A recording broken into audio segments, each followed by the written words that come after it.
That's good. We can learn from each other's practice. I just want to finish with 5 case studies very briefly. We have lots of methods, 3 tools across 5 countries, across lots of participants. How do you make sense out of that collated data? What is the impact of this project? I don't really think you can just average results across countries because the methods were applied in different ways across the countries. I think that would affect the validity of the results. So we chose to follow some case studies, look on an individual level about how the processes and the tools had affect their ICT skills. The first one was a young woman at the Oakfield School who was 17 with Down syndrome. She learned after 3 sessions how to turn on a tablet, find an app, locate an app, start it up and take photographs using this platform. She used very simple technology and she learned how the combination of keyboard and keystrokes affected what happened on the screen and improved her confidence and answering questions. Case study 2, a young man who was 60 with predominant physical disabilities and intermediate intellectual disability. He was massively engaged by the games. He retained information between sessions, and I remember him being particularly proud that he was taking the control of the learning of ICT himself. Because of his cerebral palsy, he found it difficult to use the input devices, but what happened is he was using text-to-speech a lot to improve his knowledge. Case study 3 was a young man with moderate disabilities, intellectual disabilities, and it was really difficult to maintain his focus. The games really helped to maintain his focus. He retained information between sessions as demonstrated in the games as a means of assessment, and he could identify peripherals such as scanners and printers. He also remembered specific procedures like turning off a computer. This might sound simple, but for these students, these skills mapped onto P levels are very important. Jane, would you agree with that? Thank you. Good job you didn't say no. All right. Case study 4. Carl and Bernard ran this case study, but I really like it because it's a young man, 37, with Williams syndrome. Really communicative. Very focused on Facebook, but potentially, and sometimes in the past, getting himself into very vulnerable positions in Facebook.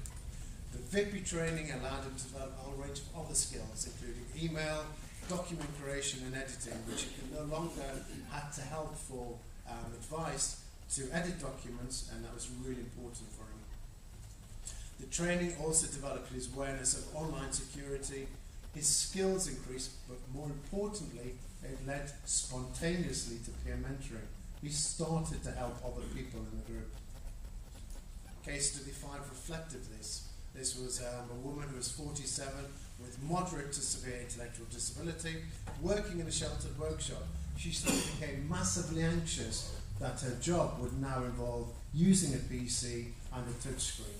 The training came actually just at the right time. The training allowed her to develop the PC skills she needed. It overcame her anxiety.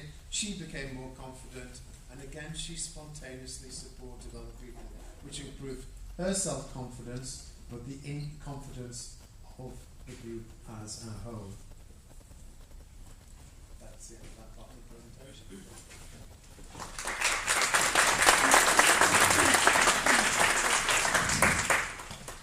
But we just continue. The next initiative was called the mentoring. I'm going to actually talk about a couple of initiatives. I'm not going to go very deep in detail. I'm just going to address those elements that are of interest and that where we see a reconfirmation of certain approaches. So the mentoring project was a project that came out from Turkey, and where we looked at the impact of mentoring and also online mentoring to people with disabilities. So we had, and for that we also worked together with people from West-Vlaams, from the user community, where we had a person, a mentor, that guides the trainee basically in their ICT training, but also towards employment. So we were a group of 10 trainers. At the same time we also acted as mentors for a number of people. And that meant on the one hand that they could reach us at certain times during the week to ask questions about what they were doing, where they had faced problems, etc. But also, and this happened increasingly in the end, to meet up for coffee, or a beer most of the time, and to discuss certain aspects about employment, the problems that they face at work. Some of the examples and the case studies that David addressed was, for example, the anxiety that one person had to be employed in an environment where a touchscreen was needed and she had never worked with it. So the mentor actually guided her, the person that was assigned towards the training, and also guided her how she when, for example, was an employability issue that popped up. So it became a kind of a confidence base. An important aspect, however, at the very beginning was how do we select the mentors and how do we match them up with the mentees. So we had initially, we had a couple set up, so we had 6 mentors, and we had associated with that, on average, every mentor had 2 to 3 mentees. But we needed to switch that because one of the mentees got heavily or fell heavily in love with one of the mentors.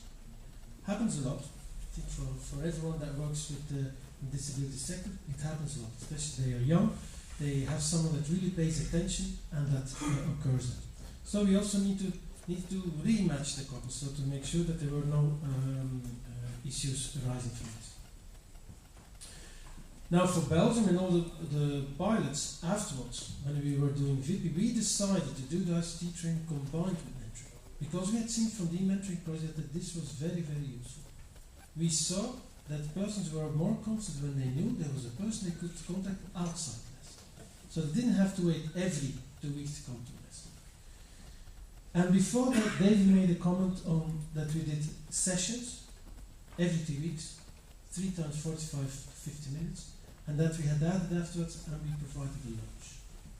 Now, when we asked in the end to all the participants, what did you like the most about the sessions? It was okay, we learned a lot, etc. Then it came up, finally we sat together. We know we all face the problems, but we are not brought together.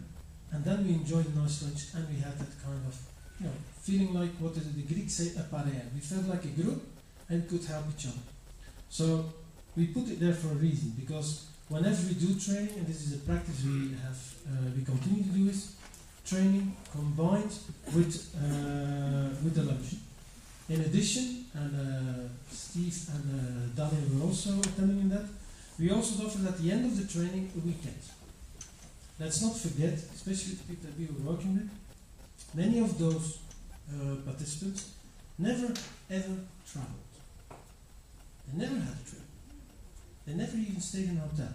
For half of the group, this is the first time they stayed in a hotel. We decided as a private company, we're going to offer that to the participants, and we make it 2 days of, first of all, analyzing and looking at what they have learned, what they didn't like about what we're doing, what we could do better. But especially on Saturday evening, we went to all the pubs. So we went to the Costco, we visited all the pubs. It was a very good experience because we were in a group. So when we look to European projects and we do parting and all that, I think we have to also go a little bit further than just the parting, because we have to meet the European Commission paperwork. So we really need to look at reality. The reality is, I'm talking of Flanders, but I'm sure in a little bit further up in Nottingham area it's the same. Often people with disabilities come also from very disadvantaged backgrounds. And we should not forget that. So if we can offer them more than just the training, but also giving that kind of group feeling. Because I can honestly say, after all the trainings have finished for this year at least, we have become friends with many of our end users. Okay. Now, we had another issue that was mentioned a couple of times. Mentoring, peer support.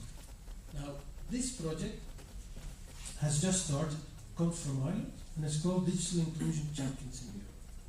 It's a big name, but actually what it really stands for is we want to promote the approach whereby in companies, organizations, you name it, where there are people that we know, those are the guys that really push it forward in our business. In our company, they push it forward that people with disabilities can also go. And I think when we look in our own organization, that we know those guys that are really, really eager and pushing for people with disabilities to be taken up in the company, and to be able also to do the work using assistive technology. think if you look in our own environment, we will recognize those people. That's who we call digital inclusion champions. And the aim of the project is to bring those champions all over Europe in contact with each other. So we're going to basically ask various organizations and companies to suggest who their digital inclusion champion is in their organization. Apart from that, we're also going to look at those peer supporters.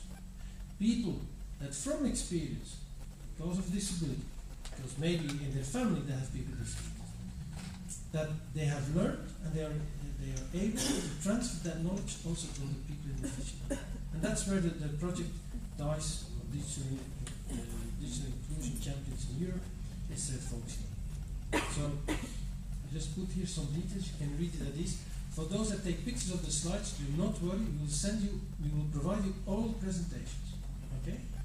And I also guarantee the presentation of Immaculada this morning.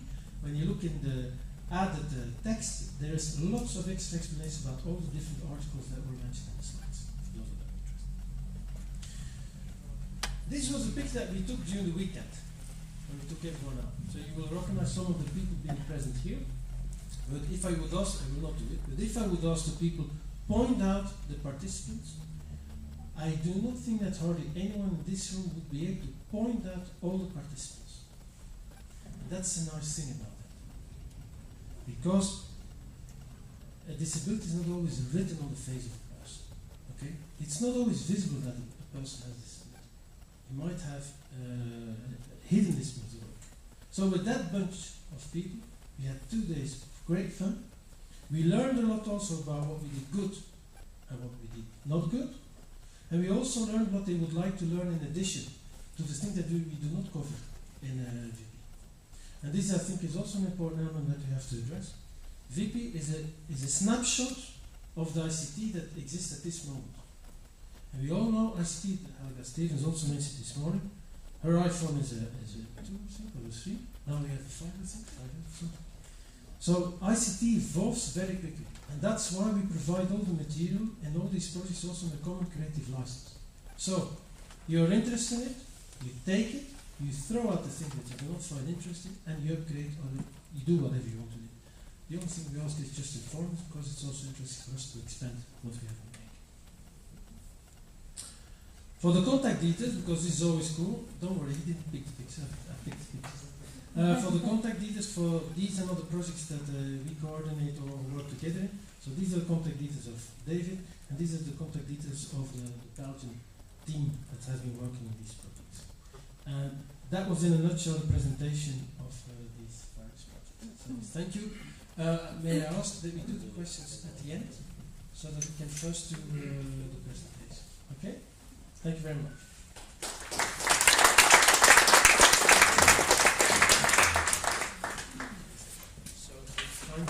Ja.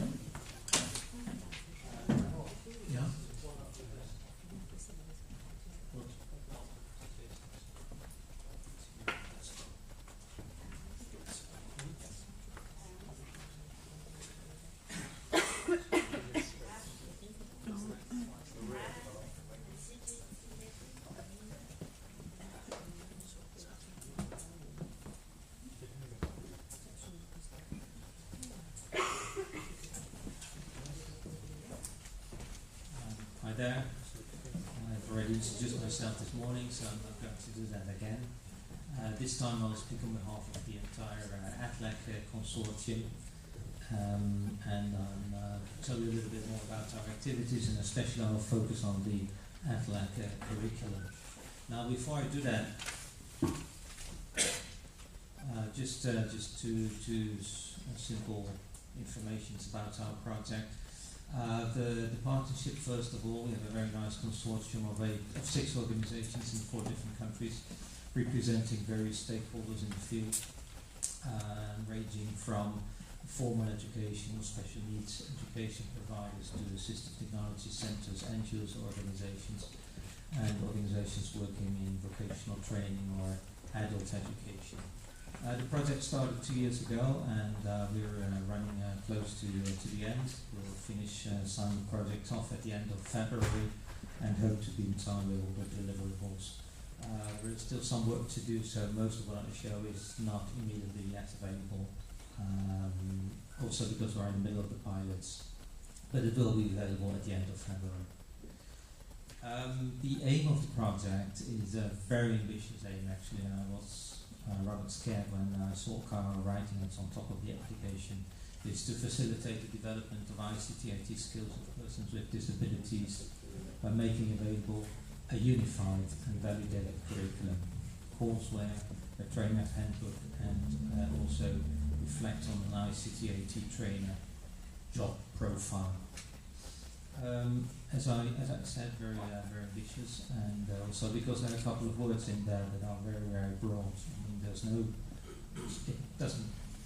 it speaks about persons with disabilities in general and about a unified curriculum. So you can imagine that there are some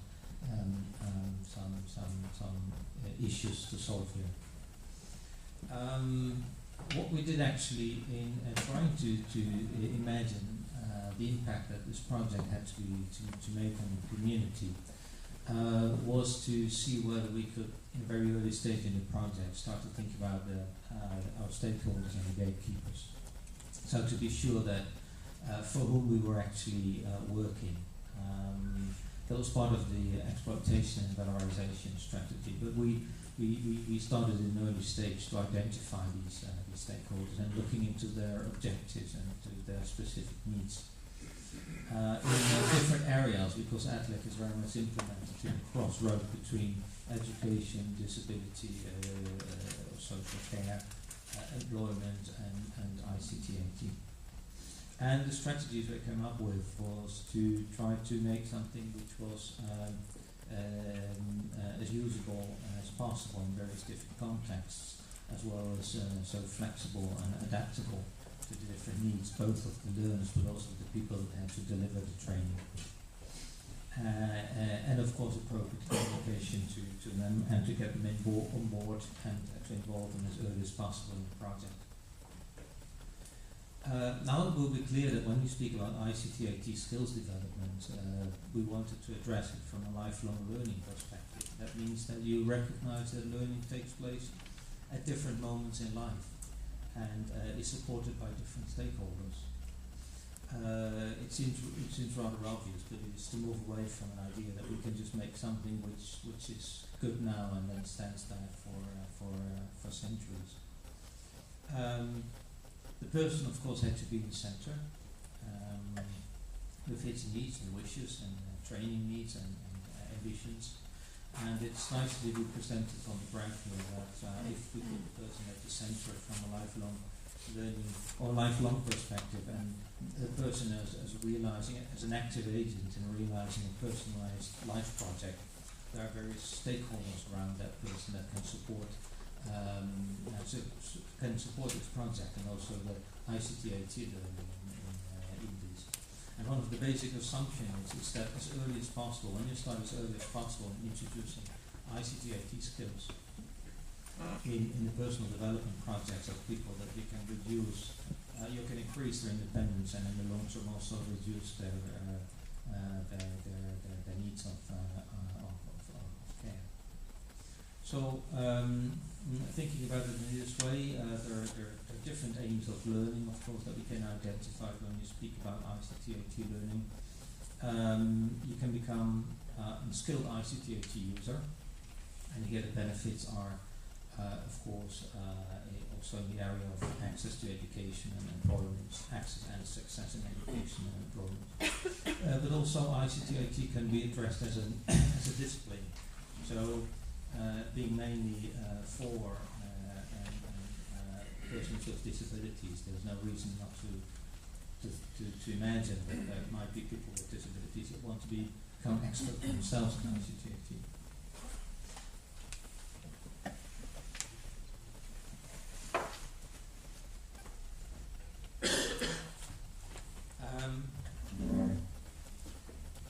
In wanting to make something which is unified, so to a certain extent also valid in different contexts and different situations, we wanted to consider the various variables and where possible to include them in what could be defined the model. First of all, the individual learning needs of the persons, prior learning, so to build on what the person has already acquired as ICT AT skill in his life. The levels of learning, there are clear differences, of course, between that are related to many aspects. The motivation and interest of the person, but also the context where the learning takes place, whether this is a formal educational establishment with teachers and other staff, or a vocational training centre, or whether we are speaking about non-formal education, what could take place in a daycare centre or in an AT centre. I personally work for an Assistive Technologies centre, so I know the importance of this. But also at the workplace, supporting people at the workplace in keeping pace with the development of technology and of course informal learning, which will typically take place in the community through peers, through family members, and so on. So the curriculum, together with also the different ways of learning, actually had to incorporate all these different variables to be valid in as much as possible, context as possible.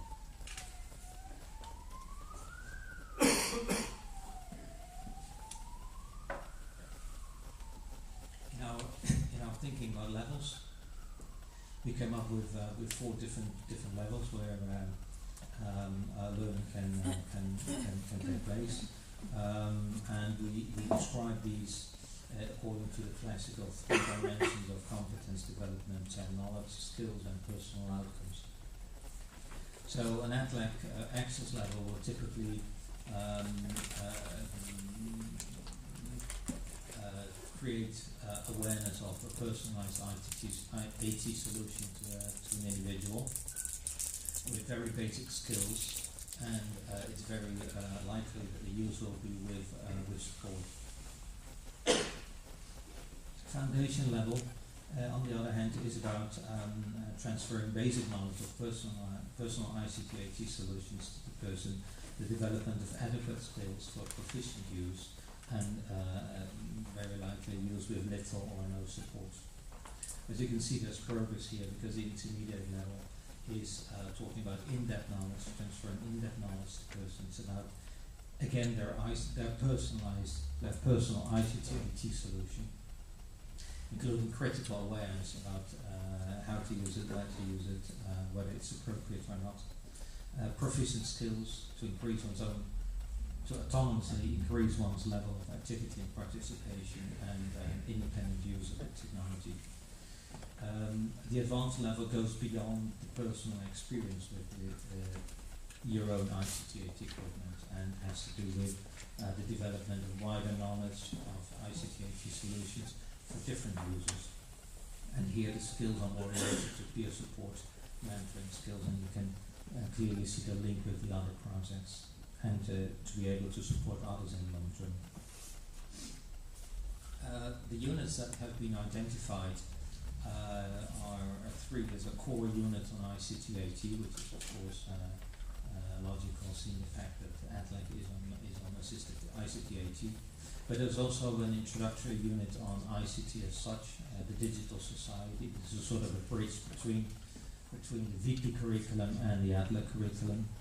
And there's a 3rd unit on peer support and mentoring.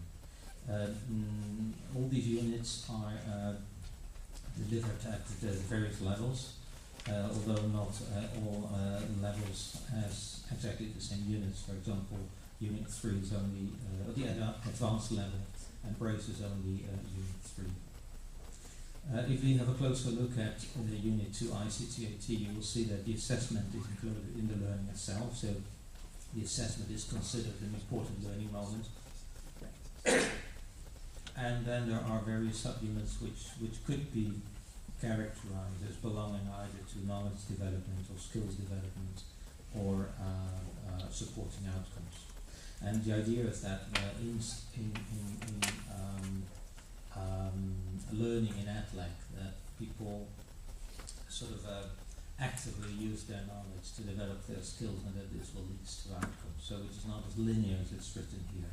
The idea is that the process is set in motion, where the assessment is a key moment, and then there's learning taking place towards these outcomes. Each unit contains and subunit contains learning outcomes, content, indications, and learning activities.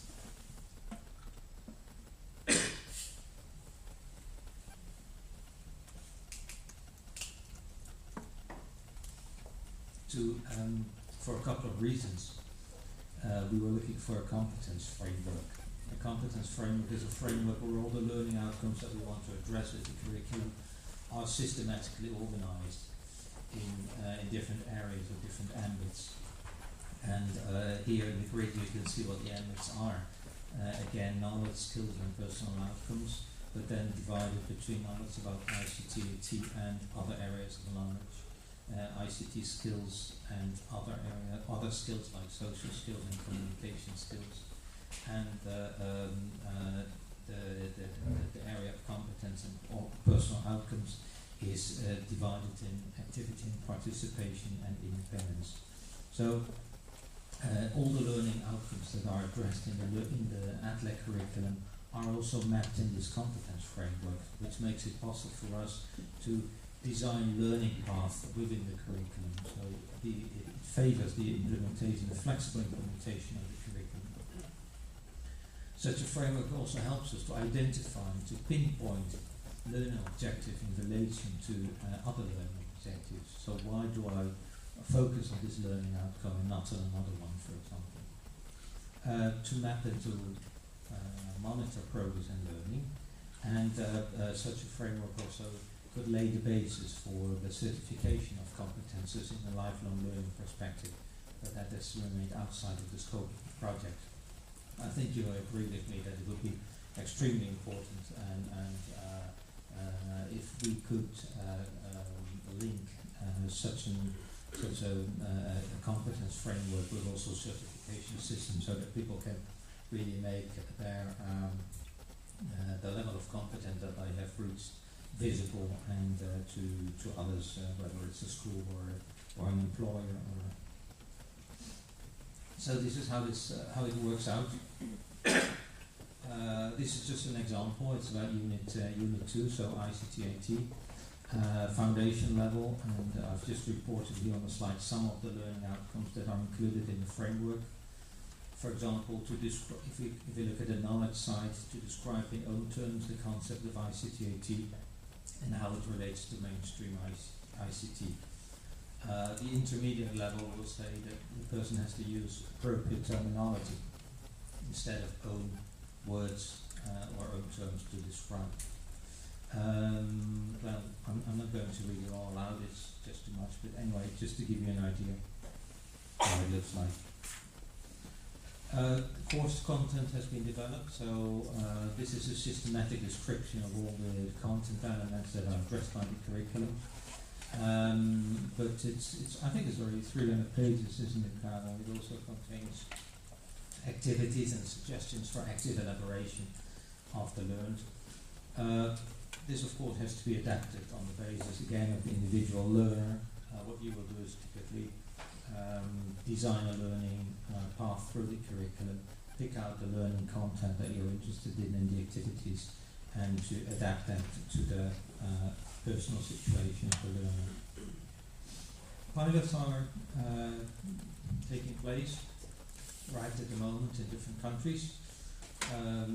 We are testing the appropriateness of the learning outcomes, the usefulness of the content, and the satisfaction of the students with the content, and also whether it's actually as flexible as we aimed it to be. Not all the countries test the full curriculum, that will just be a little bit too much. And the choice, of course, and the adaptation is based on the sort of pilot that you have in your country, target audience, and the learning needs, again, and the interest of the students. Of course, also whether you are in formal education or in informal education depends heavily on how your pilot is set up. In UK, correct me if I'm saying things, these are it's mainly based on the material which was produced by the partners. There are different groups in the UK, in the Oakfield School, and also Green Hat is implementing a pilot group. There are various parts of the curriculum that are tested all at access level.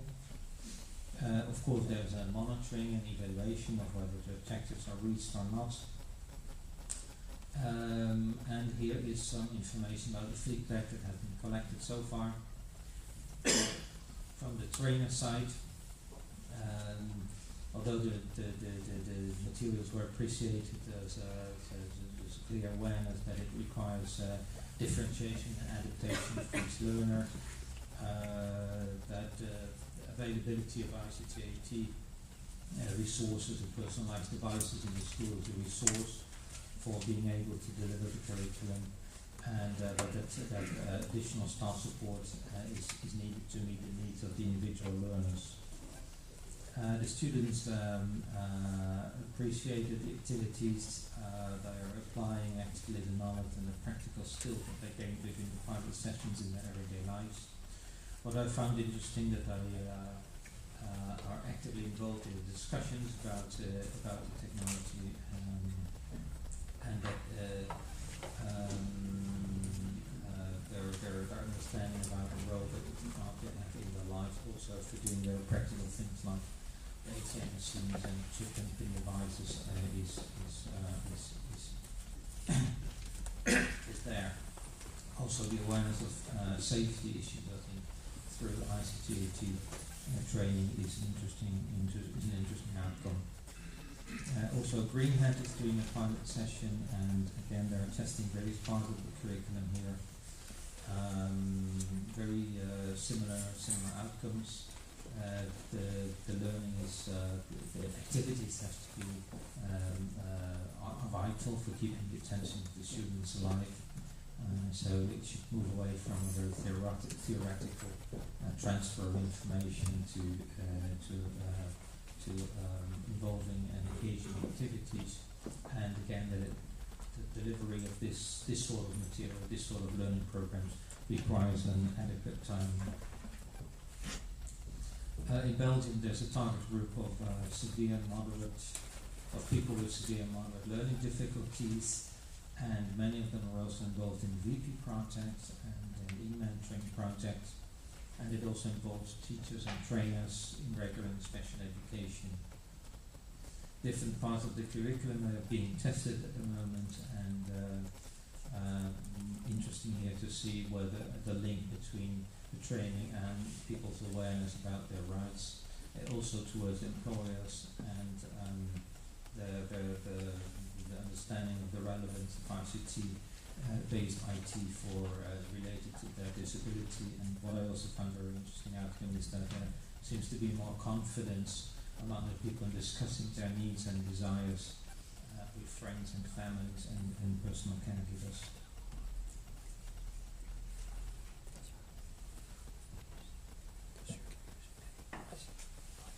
Italy, as I already told you, I work in an Assistive Technologies Center. So with my colleagues, we decided to implement the pilots in various ways. We both have activities that are related to our service delivery activities, so assessing people, and the resource of the project together with the curriculum give us the opportunity to empower these, to reinforce these activities. The actual personalization of the learning will happen on an as-needs basis by talking to the person. There's a lot of interest in working around mobile platforms, smartphone, tablets, but also domotics, and of course more traditional PC access. We offer the possibility for students to develop individualized portfolios, which could be a first step towards making their learning visible, and also towards wider recognition of the learned by other organizations or employers, and so on and so on. And the learning can take place both at the center, but also at home, in the workplace of people, and it can involve also their carers and formal and informal. In Greece, we have a group of 20 people with mobility disabilities, and they are meeting and working around the various issues that are highlighted in the curriculum. And the main outcome here is that they are feel more able to identify and to comment on the categories of AT relevant for oneself, as well as the need for personalization, modification and adjustment of ICT AT, especially related to the context where this is used. I go towards the end, sorry for being rather long. The job profile, which might be of interest for some of you. Of course, the idea here is to reflect on what are the competences needed to be able to deliver the ATLEC knowledge base. And so in the job profile, we describe the professional requirements that an individual has to meet to be able to deliver it. As you can imagine, its applicability is much wider. I think it is an interesting exercise for getting a clearer picture about many people that work in this sector in supporting learners with special needs and in ICT AT.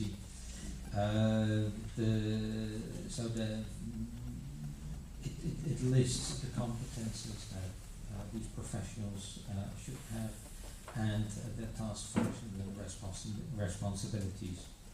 Of course, we are fully aware that these are not the same for the different working environments where people work, whether you are, it matters whether you are a teacher in a classroom or in a school, or whether you are an educator in an AT center, or whether you are supporting the learning in a vocational training institute.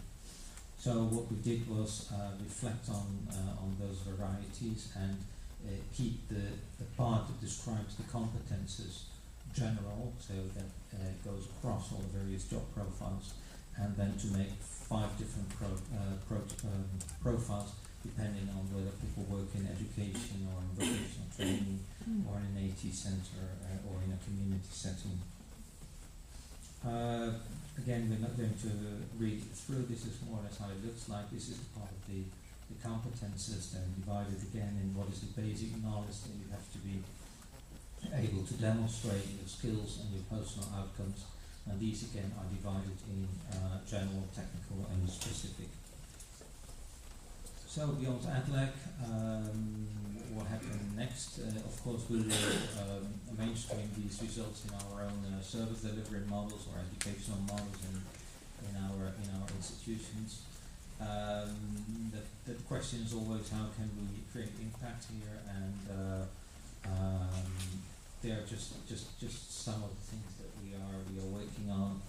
For example, the impact on education practitioners can go through the North of England Education Conference in Nottingham, the SEN network of the Specialised Schools and Academies Trusts, etc., etc. But also thinking about publications like the Journal of Special Education is a good way of getting to the practitioners. And other stakeholders, just like disability service providers. We have in Italy a network of AT centres that is definitely interested in looking into this. And also we've managed to institutionalize part of this work into a new service track which is set up with the province of Bologna in supporting people with disabilities in getting into jobs.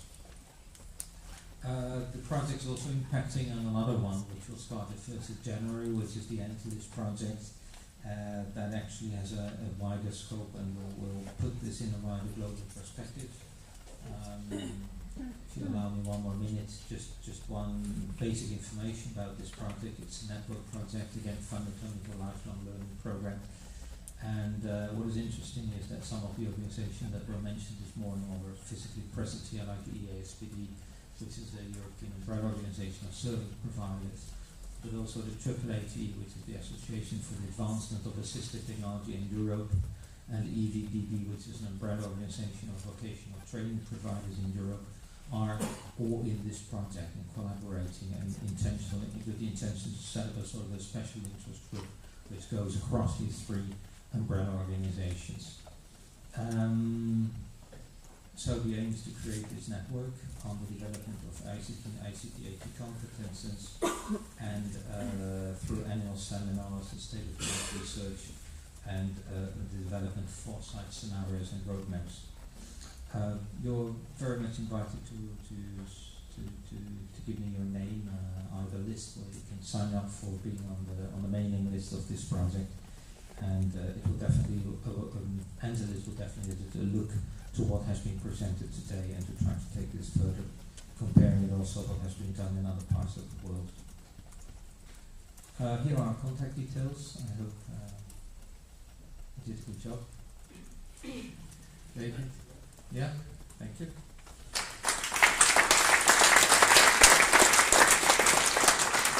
Thank you very much, Vlaams. The next presentation will focus on social competence skills. Social competence skills. If you remember well when I put the outline. And the next one is HTSCC. And will be presented by Ms. Maria Goulart.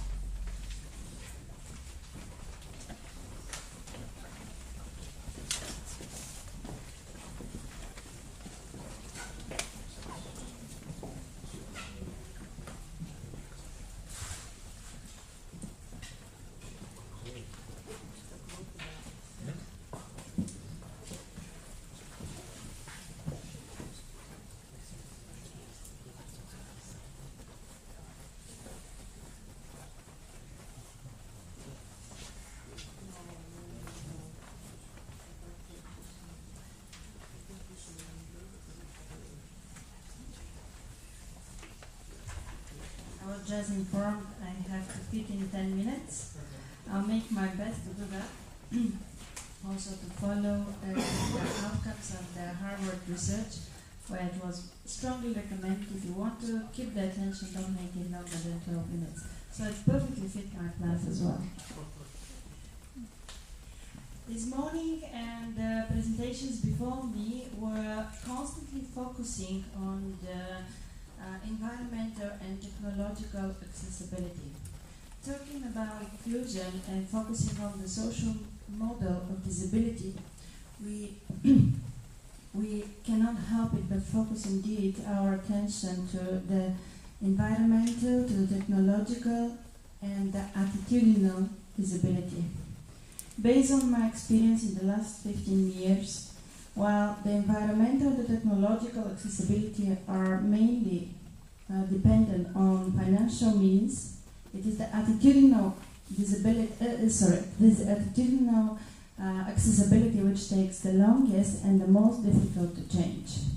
And here comes the project I'm presenting, fostering social competence through educational serious computer games. We fully recognize that the social competences are must for all of us to be fully included either in any aspect of the daily life. And this is even further more applicable and necessary for people with disabilities.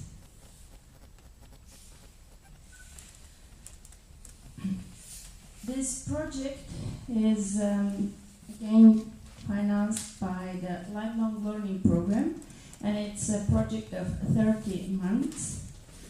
And what is it aiming at? It is about the importance of the social competence, its systematic use within school programs and vocational training, which is considered far undeveloped. It is, as I said, 30 months project dedicated to the conceptualization and the development of social competence training related to adult education, school curricula, and professional development. The outcomes of these projects are going to be a set of training materials on social competences and creativity using 3D scenarios, web and mobile games, which will be created and available in English, Bulgarian, German, Dutch, Turkish, Serbian and Lithuanian. And this pretty much outlined the partners in this project. So this project has been initiated by the University of Plovdiv and mainly the Faculty of Psychology and Education. There is an Austrian partner who is also a professor dedicated on children's psychology. There is the Lithuanian partner who is my guest today, specialist on development of mobile games. Nottingham Trent University has been presented earlier today by our favorite professor, Mr. David Brown, specialist in educational games for people with disabilities. And then comes the Ministry of Education in Turkey, Belgrade Open School, and Anadolu. So, what are the social competences? What should we understand by social competences? This is the concept. The concept of social competences presents problems of conceptualization and assessment. And most authors agree that social competence have diverse component variables which may vary along continuous dimensions and which is constructed through the social interaction in different contexts. Why are the social competences important in related to the employment? It has to be emphasized that social competencies or soft skills themselves have been identified by the European Commission as one of the key benchmark indicators, providing prosperity and well-being in EU members, and this was defined in 2005. Skip this is going way too academic. But what are the social competences that we are focusing in this project and are going to be trained and taught to people with disabilities? At first, they are divided in 5 subgroups, and the very first group are the communication skills. So, talking about social competences and particularly communication skills, we are focusing on the ability to initiate conversations on various topics, the ability to listen, ability to express emotions in accordance with the context, empathy, acceptance, respect, self-discovery, and self-presentation. I'm sure all of us recognize all the necessity of all these competencies in all aspects of our daily life. The second subgroup are the competencies for cooperation, another must in every aspect of our life. So those cooperation competencies are focusing on skills such as planning and problem solving, standing on someone else's point of view, following the rules, regulations and guidelines, recognition of achievement and merit of the others, gratitude, engaging in pro-social behavior such as promoting, sharing, comforting and assisting. The third group are competencies related with the ability to solve interpersonal problems. Who does not have interpersonal problems? This subgroup includes definition of a conflict, search for a solution, evaluation of decisions, selection of solution based on mutual satisfaction of both parties, no loss principle, and its application, ability to avoid a conflict, implementation of the decision. The first subgroup is related with the self-esteem, and here we are focusing on skills such as linking success with their own abilities, not overestimating of failure, realistic comparisons, acceptance of a negative feedback, avoid self-destructive criticisms, sensitivity to our own strengths.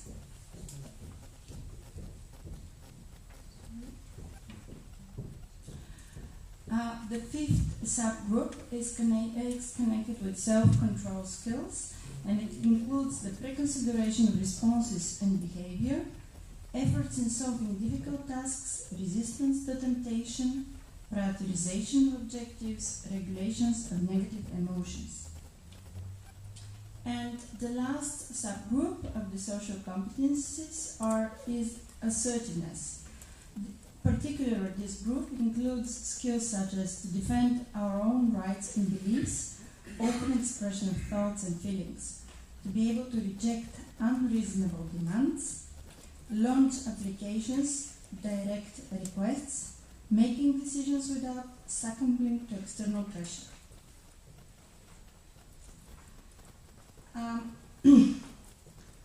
will go to definitions of soft skills, employability skills, and attributes. But as Carol said, you have the opportunity to take advantage, to take access to these website, to these presentations. So, if you're interested, you can go in further details about the definitions. So, who are the target groups in this project? In that project, we are focusing mainly children and adolescents with mild learning disabilities, which are more likely to show problems related to emotional literacy, empathy, perspective taking, friendship, communication skills, anger management, interpersonal problem solving, and how to successfully apply them at work or at school. We also are targeting students with intellectual disabilities who may experience difficulty in adequately performing an array of important social skills, including engaging in reciprocal interactions, elaborating social exchanges, adapting to novel social circumstances, and discerning and interpreting relevant social cues. How do social competences and computer games relate? And I would like to again stress that within this project we are teaching those social competences via computer and via mobile games. Why to use computer games in terms of educational games? Educational games could allow the teenager to geek out, be a place for peer-to-peer learning, be a safe place for messing around, be an arena to express one's identity, let the teenager relate the material in the game to his own life, appeal to teenagers' vulnerable adult side, be a place to get challenged and increase self-efficacy, be a place where the teenagers create his or her own rules, be a place where teenagers meet peers. So these are all pros of using educational games. However, little is known about the effect of the educational computer games to promote social competences. Margalit, as quoted in 1995, showed that the trained groups with the computer program, I found a solution showed increased skills related to different measures of social competences. Bean and Haring showed that shared that the use of computer games to initiate communication between adolescents with learning difficulties and non-disabled students. The participants socially initiate more verbal contacts with peers during exchanges based on computer gaming than controls.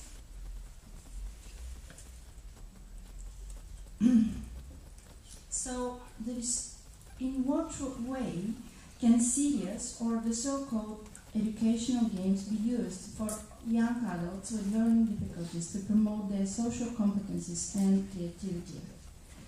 The methodology that we used in this project to find out how those serious games can improve the social competencies of those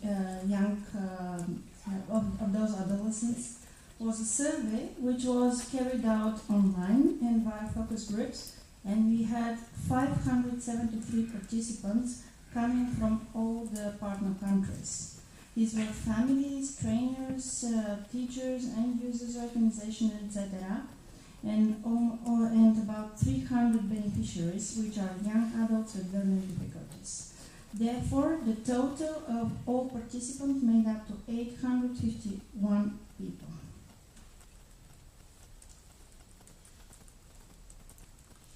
If you look at the diagram, the majority of the beneficiaries that we have targeted had experience with computer games.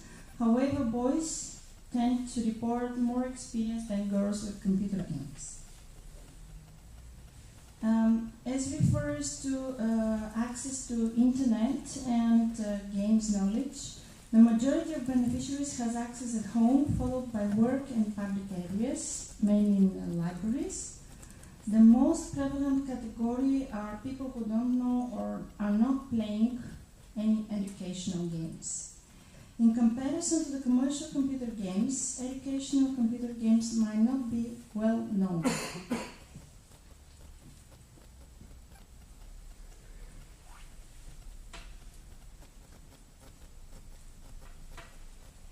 I'm skipping some of the slides to make it shorter because initially I thought I would have like half an hour. So, okay. You're almost under your 12 Sorry? Okay, I'm almost there. Of course, we have been addressed with questions like, okay, wouldn't those educational games provoke isolation? Will people be excluded? Of course, there are some threats of using educational games, and these are the social isolation, giving up other interests and hobbies, and of course addictions. How we are going to approach this? All the social skills that the 6 groups that I showed to you are going to be designed in one big game, which will consist of 18 smaller games. And each skill out of the competences groups that you see will be based on the game. I only want to draw your attention to the necessary computer skills that are required by those who are to use the educational games. 54% is based on usage of keyboard, 51% is using the mouse, and basic computer knowledge is about 60%.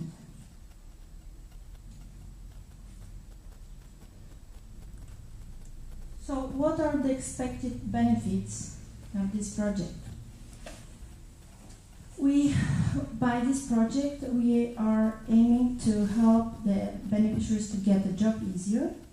I missed to also to draw your attention that all the skills that are being taught and the training materials are designed as such to be used in a working environment. So it's not about any aspect of daily life, but all the scenario-based games are going to be targeting work placement. So they are also aiming to increase the creativity of our end users. Optimism will be increased. What do we need in order to reach this goal? The research is showing efficiency and effectiveness in this application of educational games. It is computer-based and internet is necessary. And we have identified the following 3 most useful narratives. These are the scenarios that are used for the development of games: express myself at work, solve conflicts with colleagues, and maintain one's own opinion. This has been identified as the most important that the beneficiaries are expecting to learn out of these games. And last but not least important, how am I able as a young person with learning difficulties to express and present myself in a social adequate way? Okay, so the last slide, you can see the website of the project and our Twitter and Facebook account. And the very last announcement of my presentation, that those games are going to be free of charge, available in Bulgarian, in Dutch, English, German, Lithuanian, Serbian, and Turkish, and we expect them to be ready in October 2014. Thank you very much.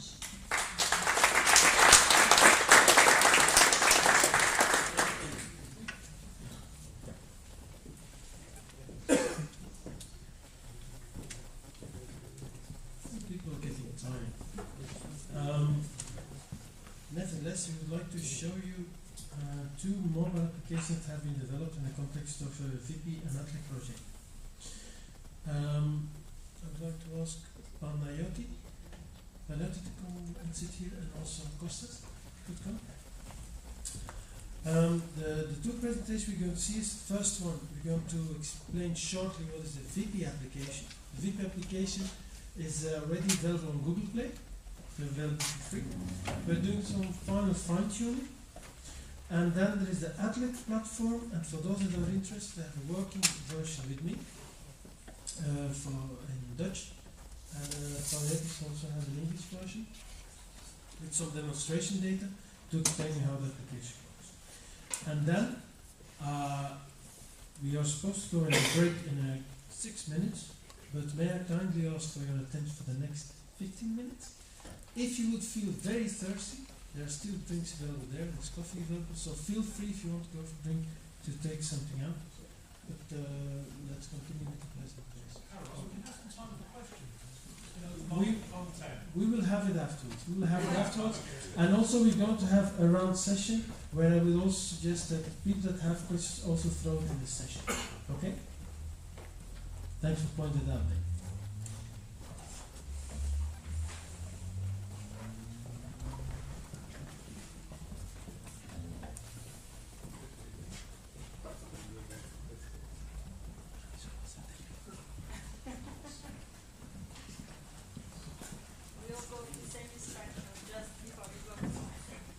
I will follow this instruction though. So hello, I'm Panagiotis Tsoris.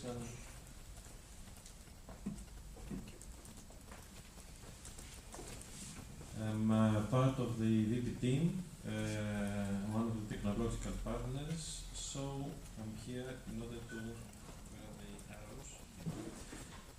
tell you just a little bit about the ViPi platform, which actually provides to you the tools that were the products of ViPi.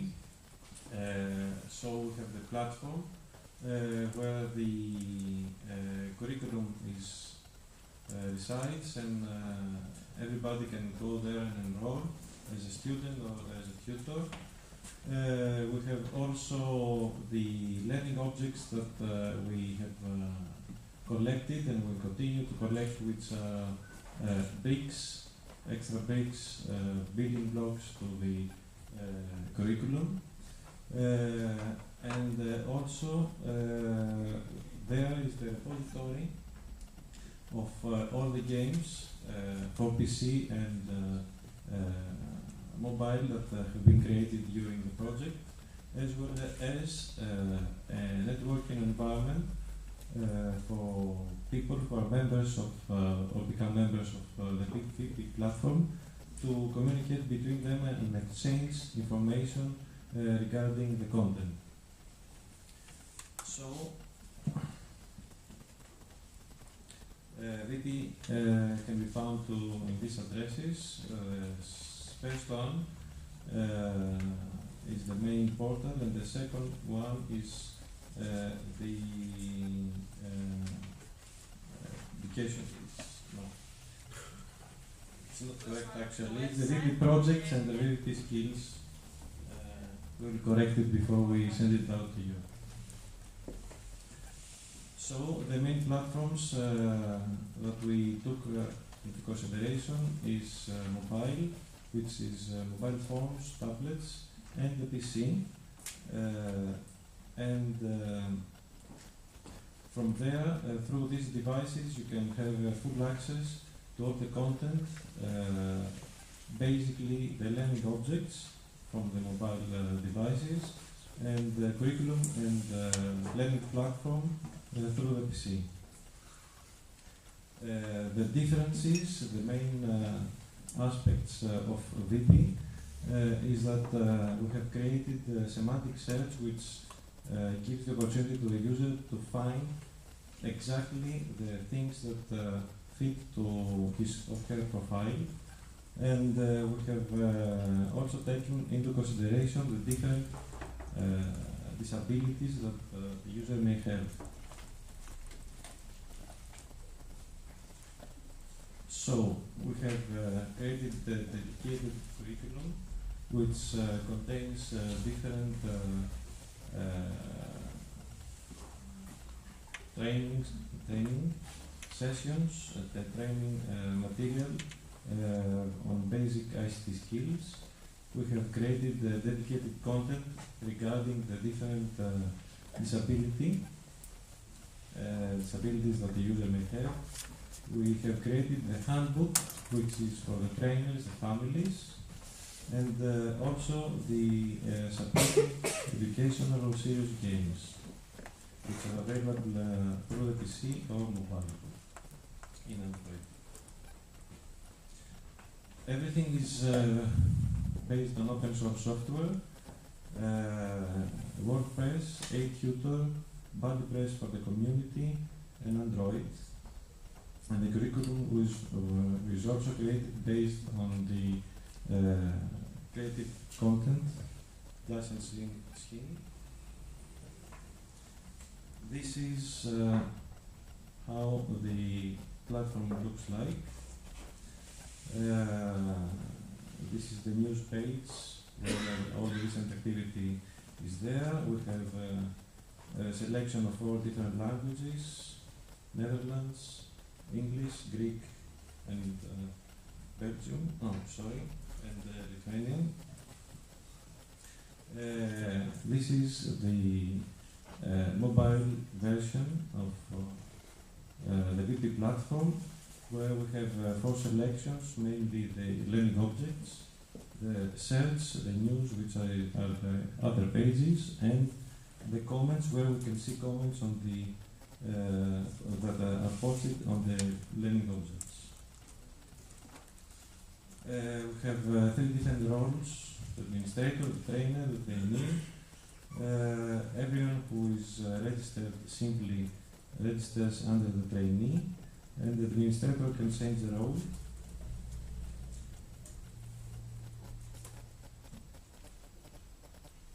The user can annotate his profile, actually to assign specific characteristics to his profile.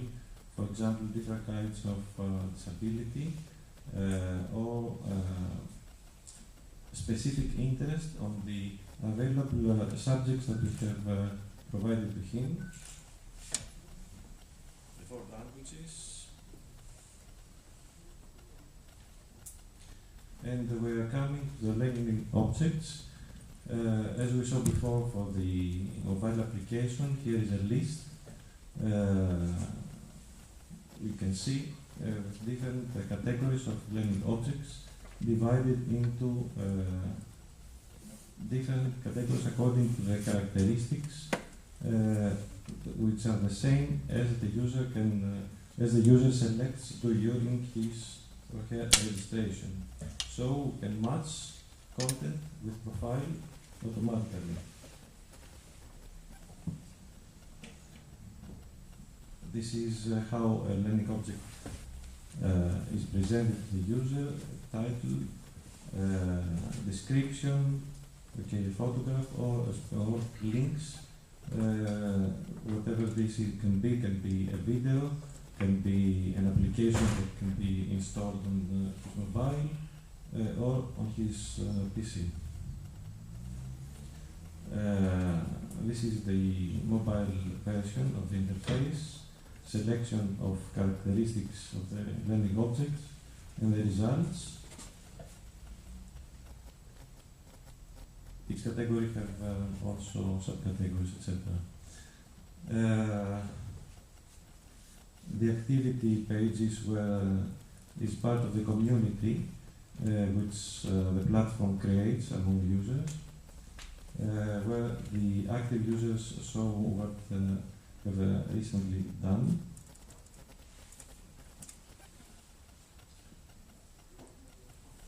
And here is the administrative part of submitting a learning object.